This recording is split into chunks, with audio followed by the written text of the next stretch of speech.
And hello, everybody. My name is Jay Gordon, and I'm joined by. Albina from the Microsoft Reactor. And welcome to this month's Global User Group. We're really glad you're able to be here with us. Today, we're going to have a great conversation with Arun. He's going to be talking to us about solving FinCrime, financial crime, and avoiding it and using Azure Cosmos DB as a tool that can really work with you to be able to make sure that you're avoiding things like money laundering, which isn't great, obviously. And so we've got so much interesting information for you. We're going to get to that. But before we do, we always have some announcements beforehand. And the first announcements, I'm actually going to be sharing those duties with Albina. Go for it. Yes, of course. Thanks, Jay. So before we begin, I would like to quickly review two items with you. Our first one, as you see, is our code of conduct. So please take a moment to review our code of conduct. Microsoft Reactor seeks to provide a respectful environment for both our audience and our presenters. We do encourage engagement in the chat, but please be mindful of your commentary, remain professional and on topic. And secondly, we have our event guidelines. So this session is being recorded and will be available on demand through the Microsoft Reactor YouTube channel in about 24 to 48 hours. If you have not been on a live stream through YouTube before, please know that you must create an account on YouTube in order to access and interact in the chat. You can set that up right now. And if you're unable to use the chat but have questions, feel free to reach out to us through the social media or meetup. And we have our today's session solving FinCrime with Azure and Cosmos DB, right, Jay? Oh, yeah, absolutely. And we've got a great guest for you. Before I bring them in, I want to remind you of a couple other things. And I will let you, I'll take you out, Albina. We'll get back to you towards the end of our session. So let's just go over a couple cool things that I want you to know about. First and foremost, please, if you're interested, we have our Azure Cosmos DB Conf 2023 call for papers out. If you feel like you'd love to contribute, we would love to have you. It is a great opportunity to reach the audience that it is made up of professional developers, Azure Cosmos DB data users, all of these types of things.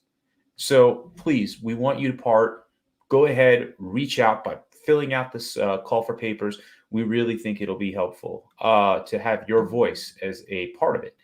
The other thing that I want to remind you is if you'd like to, you can go to our YouTube channel to see all the different Azure Cosmos DB videos that we have. If you'd like to try Azure for Cosmos DB free, you can go to aka.ms/try Cosmos DB. And you can also always find information about the Microsoft Reactor, who are our hosts for these sessions, right there at aka.ms reactor. So I've gone and I've yapped enough today. And I think it's time for me to bring in today's guest. And that guest is Arun Pattanayak. Pattanayak. Sorry, I have a New York City accent. I mumble everything. I'm trying my best. But thank you very much for joining us. You are a cloud solutions architect around AI and data. Is that right? Yes, that's right. I'm a cloud solution architect specializing in Azure Data and AI services, and I work in the financial services organization within Microsoft. So I deal with all the banking, insurance, and capital market customers. Great, great. So you've got some really great stuff to show around that particular subject today. And I'm super interested in it because we deal with a lot of scary things on the internet and how they can impact our personal lives and our financial well-being and our just our overall well-being. Like having things like money laundering within your organization can give you some real mental stress that no one needs. But we'll talk about that in just a minute.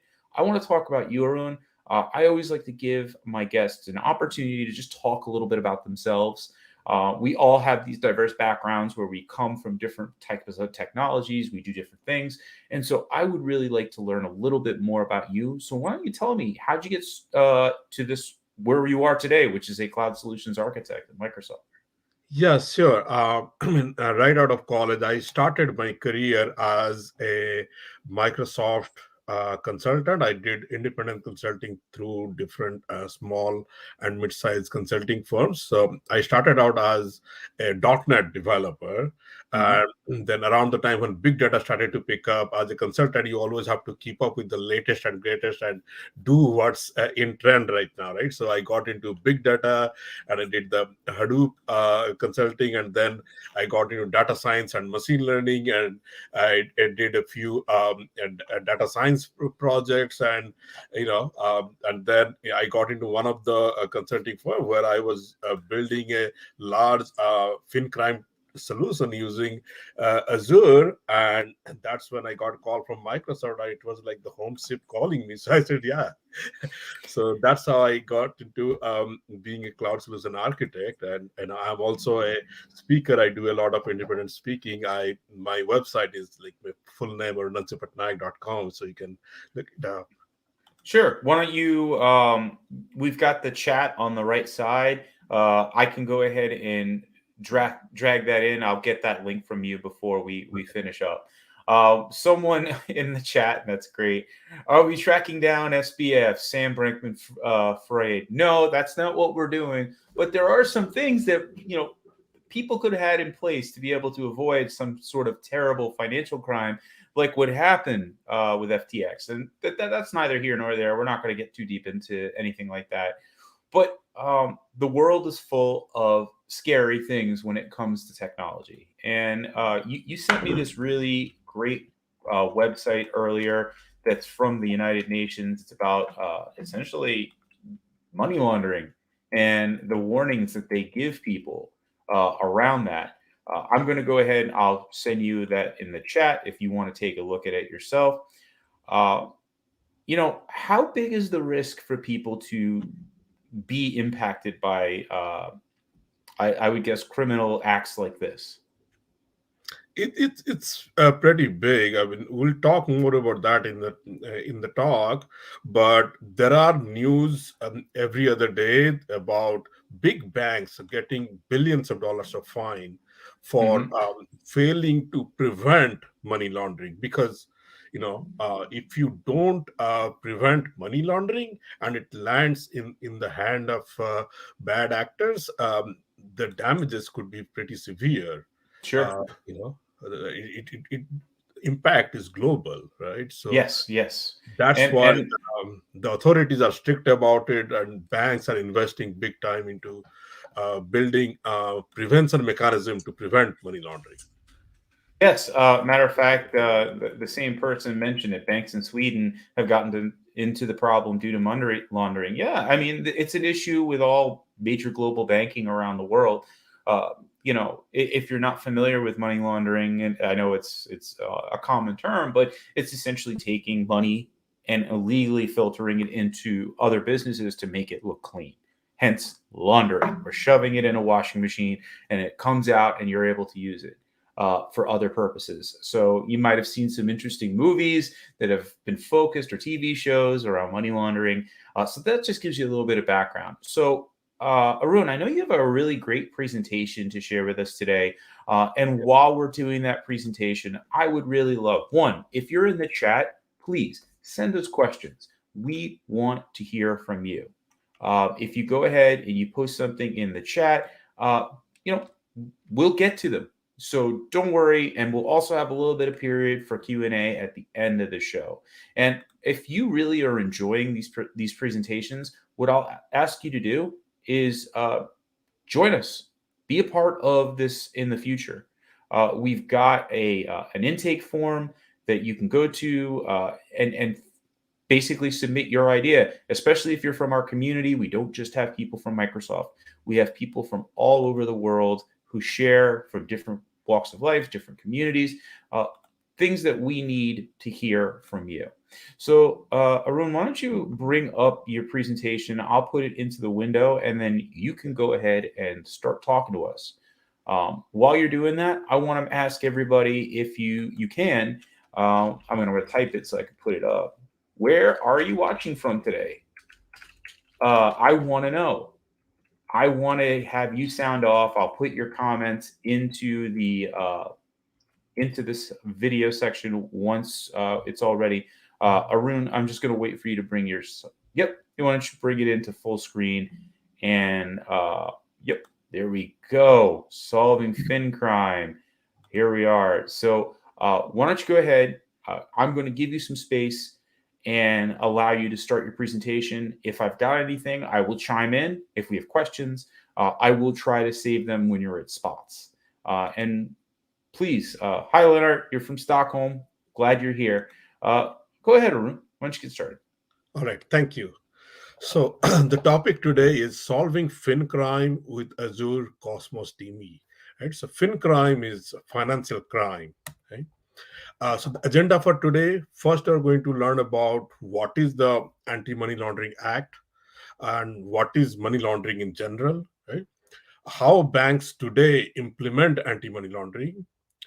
We'll talk about what are some of the off-the-shelf solutions available through Microsoft Cloud for financial services to implement AML. Then we're going to talk about a conceptual architecture. I am a CSA. It's my job to come up with architecture to implement solutions. So we'll talk about uh, a proposed solution of how you can architect a custom solution for implementing AML within your organization, or if you are a consulting firm, a solution provider, you can build this to sell it to your customer. And then we're going to talk about what action you can do today to work with Microsoft and allow us to help you achieve this within your organization. Right. So, based on a KPMG survey research that was done in 2014, uh, about 84% of survey respondents said that money laundering is a high risk within their business area. And about 60% said they are increasing their budget by at least 10% to implement AML related solutions. So that gets you an idea of how serious the financial services industry is about implementing AML.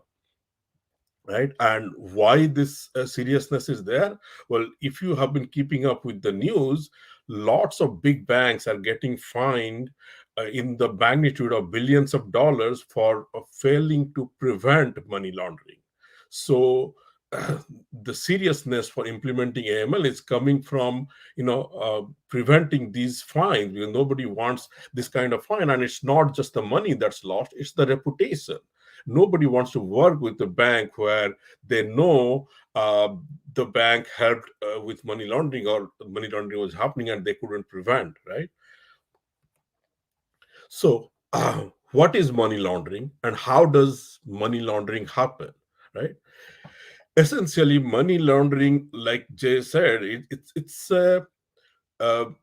money used to do a crime. The highest level of crime is a terrorism financing, right? So money was used to do something illegal, but then there was a lot of fake transactions and layering that was done to kind of cover it up, right? So the original use of the money cannot be traced back, or at least it's hard to trace, right? So that's what money laundering is about. The using money for something, but making it look like it was for something else. So it typically happens in three phases. The first phase is placement, right? This is where the money was used for something, but it immediately gets moved to something else to make it look like the money was for a legitimate purpose, right? On top of that, there is layering. So the layering kind of anonymizes the transaction, right? So it anonymizes the entities and the people involved. So the people's name change, the companies create another shell company, and they do the business in that name. So the real people involved behind the transaction cannot be traced back, right? At least that's the idea. Then the last phase is integration. So after all this is done, um, then the money kind of gets divided into different segments, and it kind of gets integrated into our regular economy, which makes it almost impossible to trace back, because there are just too many transactions. To tie them all back to one single thing becomes harder the more the number of segments are there where the money gets divided, right? Jay already shared this link with you. So this is from um, United Nations, so you can look it up. That tells you the money laundering definition, right? So we know the three phases of money laundering. Now, if we want to prevent it, there also needs to be three areas of the solution to kind of counter each of the phases, right? So what banks do today, they have something called Know Your Customer, or KYC. This is where they are trying to prevent the layering part of the money laundering, right? Banks today, by the law, according to the Anti-Money Laundering Act that's passed by US government and many countries around the world, they have to do what is called a customer due diligence on every new customer that they onboard. If somebody fills out an application to open a bank account, they have to do a research on that person to know for sure that they are who they say they are, and they are not using a fake name or using somebody else's identity, right? That's called CDD, or customer due diligence. The second part of it is know your transaction. This is where you're trying to prevent the placement. Okay. So if somebody is doing a transaction, you have to kind of check, is the transaction done to cover up something else, or is the transaction really a normal use of the business, right? So using that, they're trying to track the placement aspect of money laundering. Finally, there is know your process, right? So, and the know your transaction also is responsible for filling out few reports that banks do. One of the report is suspicious transaction report, or STR, and another is cash transaction reporting, right? A lot of the illegal activity, even the smaller illegal activities, they happen on cash. So if you are in the US, you might have seen that banks don't allow you to do a cash transaction for more than $10,000. If you do a cash transaction for more than $10,000, you have to provide detailed explanation, right? So that's part of this cash transaction reporting that banks do, right? If it's more than $10,000, they have to provide an additional explanation of why this is done and where is the money going. To tie this all together, the know your process means all of this needs to work together.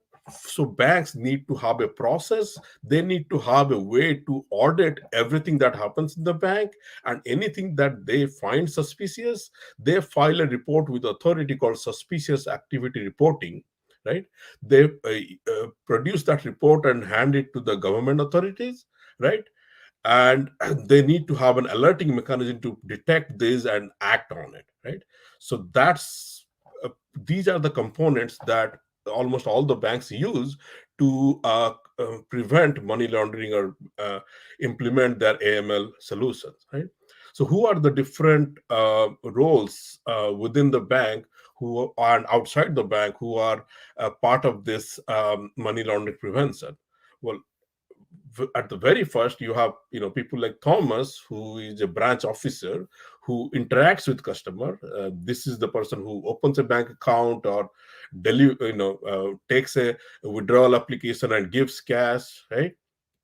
They are responsible for tracking things like, okay, if it's more than $10,000 withdrawal, then they need to fill out a report. So they are the first line of defense, who are kind of supposed to track things and report, right? Then there are compliance monitor, right? So these are people who are kind of monitor different things that are happening within the bank and make sure everything is happening in a compliant manner. And if not, they are supposed to enforce the rules, right? So they are kind of the police within the bank, right? Then there is compliance manager, right? People like Francis, they create policies around how to implement AML. Right? They implement this policy by knowing what new laws came out, so they try to be ahead of the government regulation, so they can catch things internally before it needs to be reported back to authority. Or the worst case, they definitely don't want this to be unreported and then be discovered during a government audit, right? And then there are senior management, the executives, who have to kind of make sure the process within the bank is there to prevent AML, and all the departments within the bank are working together to work in a compliant manner, right? And then outside the bank, you have people like Jose, who are supervisors. They are liaison between the banking industry and the government authority. So they set standards of what a bank is supposed to do, right? They're set up the high level framework, and they can go and visit any bank, any branch, to make sure those standards are being met, right? And then you have people like Susie, who are the government authorities. They are like people in the FBI or other government organization, who are the people who would do last level of investigation, and if they find something, they can drag banks into court. Okay. So what is Microsoft doing in the field of preventing financial crime? Over a year ago, Microsoft introduced something called Microsoft Cloud for Financial Services. It's not a new cloud like the government cloud.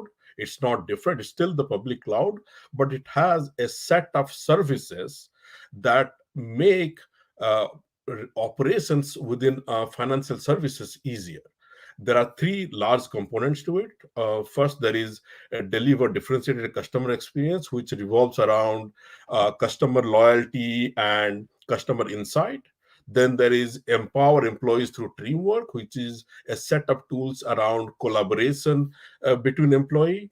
And then what we are talking about today is combat financial crime. Right? So what's inside this combat financial crime? Well, this primarily involves the Dynamics 365 fraud protection. Right? The Dynamics 365 fraud protection was created to support our e-commerce applications, to make sure the transactions that are happening over the wire in the internet are valid, and it's not fraud, and people are not using fake identity to buy something or stealing others' credit card, right? But over time it realized that this actually could be extended to to cover a larger use case around financial crime, like uh, transaction is a transaction, right? So one of the thing about financial crime is know your transaction and know your customer. So D365 fraud protection has account protection, which does research on whether the account is true or fake, and it also does transaction purchase protection, which is checking whether the purchases were valid or not. So you can use this to do KYC as well as KYT. And then Microsoft also has compliance reporting using the compliance products, that where the reporting around the SAR type of reporting could be done for financial crime. Right? So Dynamics 365 fraud protection, like I said, has these three components. There is purchase protection, which helps you detect if the fraudulent transaction was done. There is account protection, which helps you detect if an account was created by a real person, or is it fake, or whether an account is being hacked, right? Then there is loss prevention, which is a set of analytics built to detect if a fraud is happening in the entire e-commerce process. Okay? So using all this, now if we have to build a custom solution to implement anti-money laundering, what would that look like, right?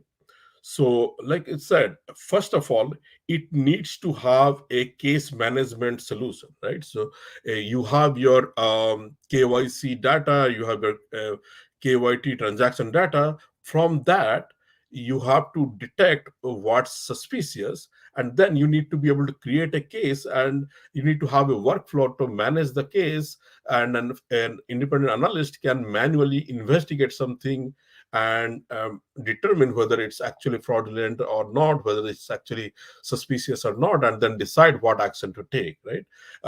And then there is reporting. So you need to report on all the transaction that is being done, all the customers that you have, and what out of those is suspicious.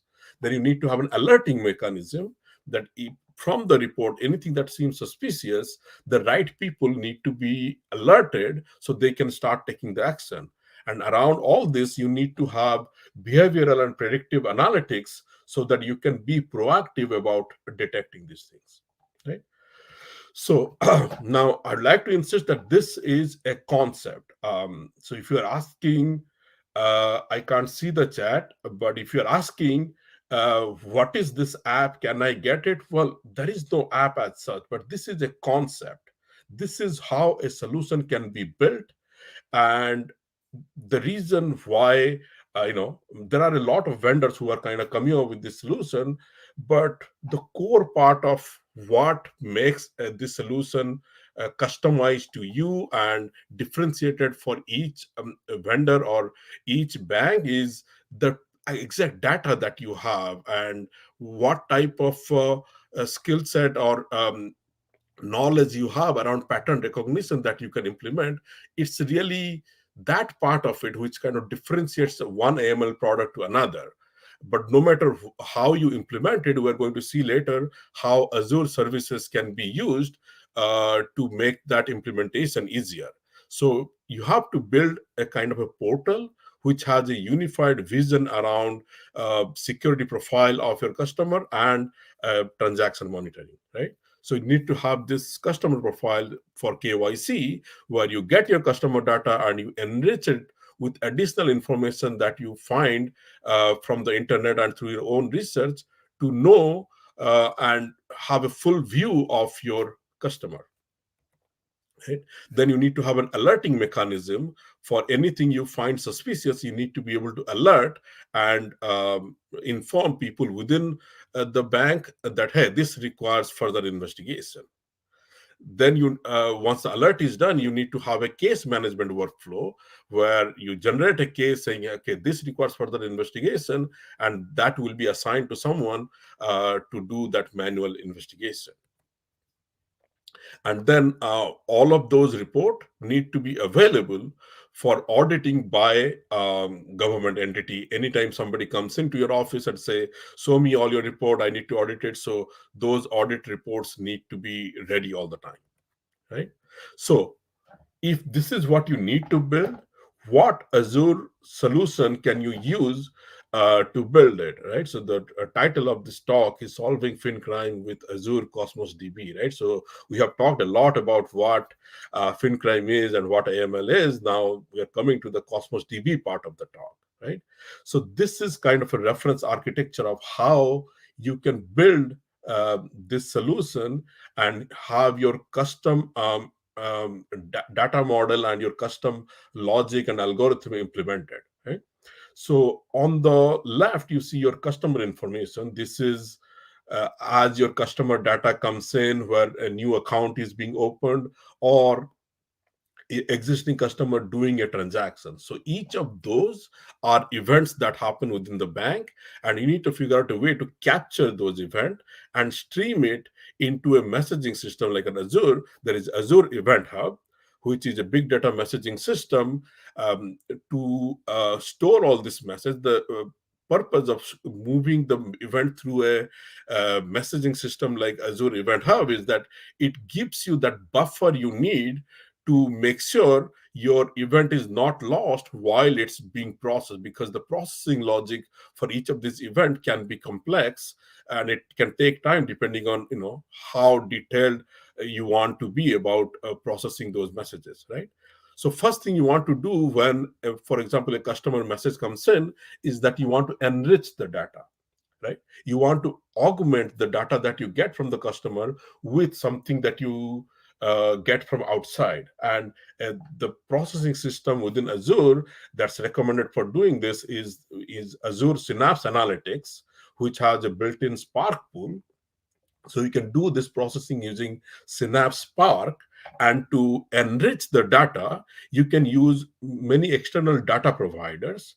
The Dynamics 365, of course, has data provider that can give you things like, whether a customer account is valid or not, whether a transaction is valid or not.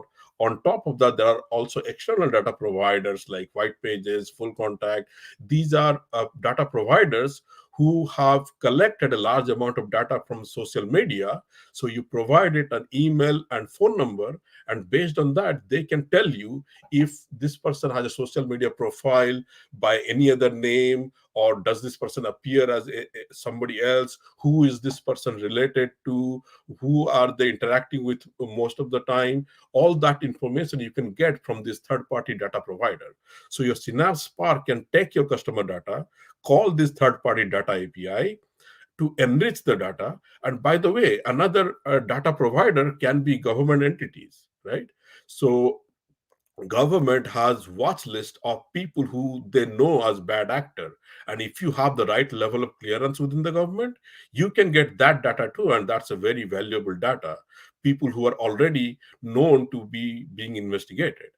Now, once you get that data, where do you store the data? Of course, you store it in Azure Cosmos DB, because Cosmos DB is a NoSQL platform where you can store the data without a rigid schema, right? So you get a customer attribute, so first name, last name, email, something, right?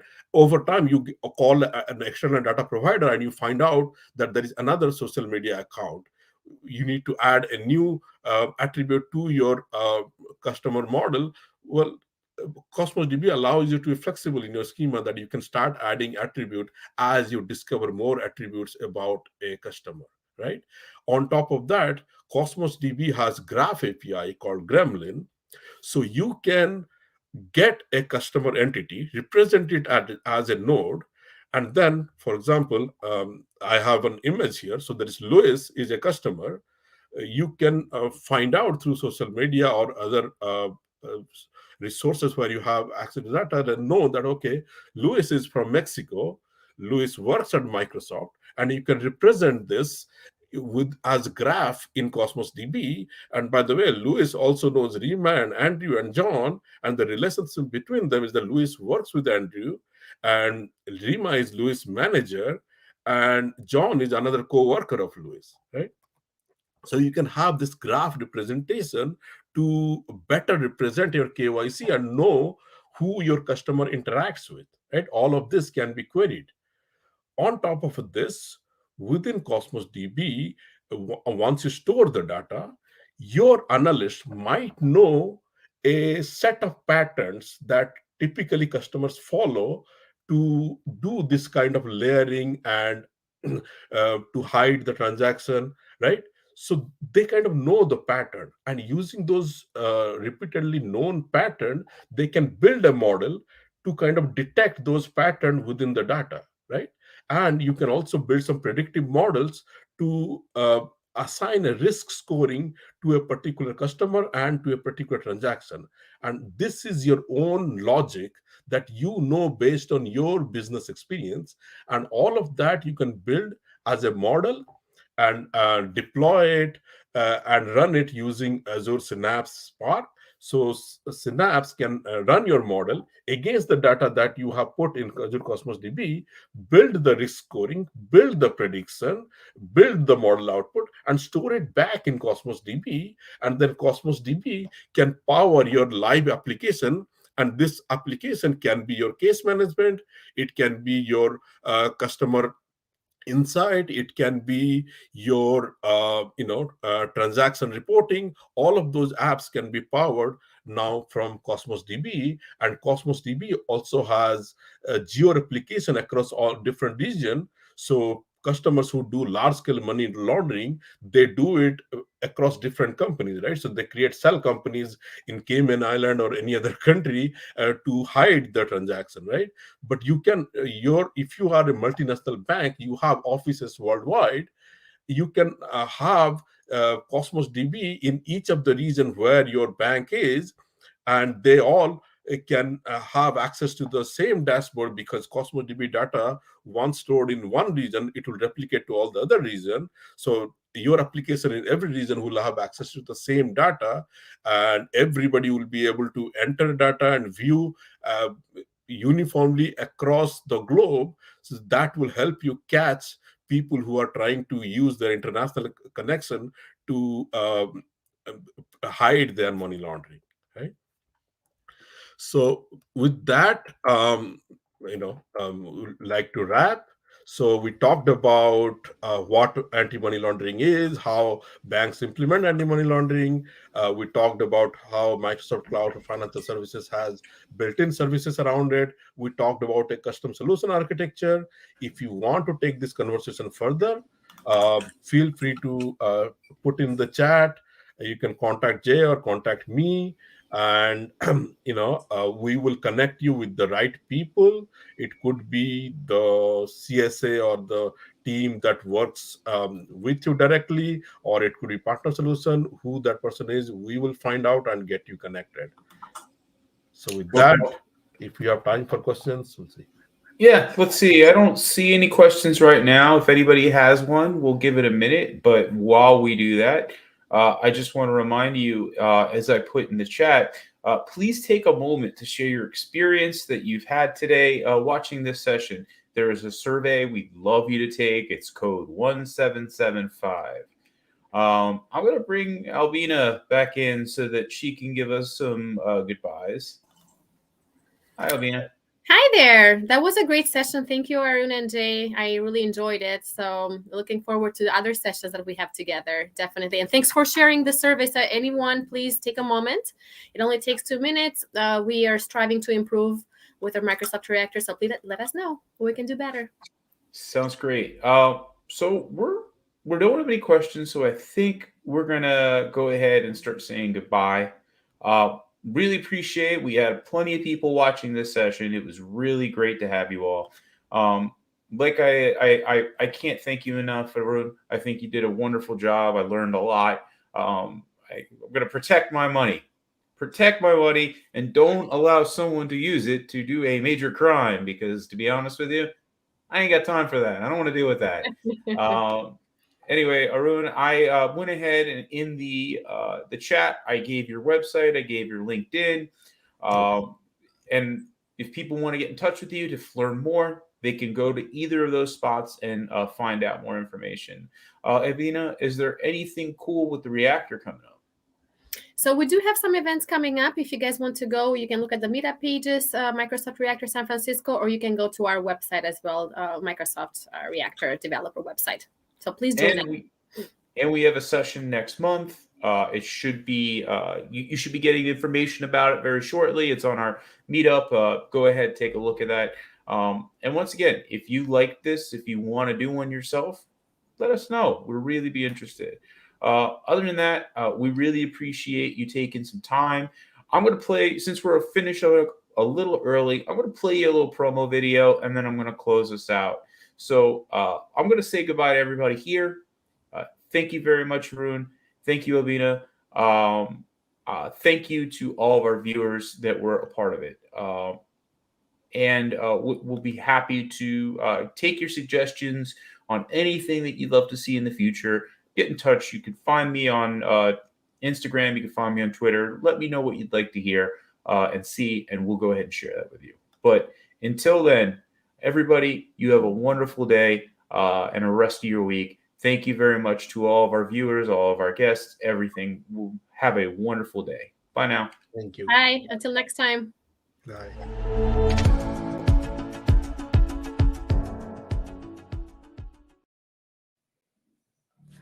There are many reasons you may want to choose Azure Cosmos DB for MongoDB. Here are just a few of the big points to help you with your decision. First, Azure Cosmos DB for MongoDB is a native Azure service that speaks the MongoDB wire protocol, allowing you to use the drivers for the programming languages you already know and the MongoDB tools you rely on.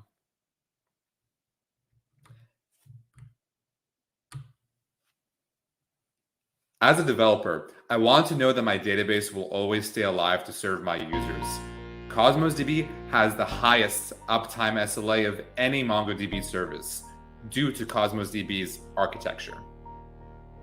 My database should scale up and down based on my needs, not the other way around. Cosmos DB for MongoDB scales instantaneously up and down with zero warm-up period. Your users will get the full database performance immediately. This is due to Cosmos DB's multi-tenant architecture. It's easy for us to allocate new resources to your database instantaneously, and you only pay for what you use. Cosmos DB for MongoDB is a native Azure service and benefits from many native Azure integrations. One of them is Synapse Link for analytics. You can run your analytics workloads cheaply in isolation from your transactional workloads with no ETL whatsoever. Just check a box to enable the service. These are just a few of the many reasons to choose Azure Cosmos DB for MongoDB. To get started, check out aka.ms/choose Cosmos DB for MongoDB and build your globally scalable NoSQL database now.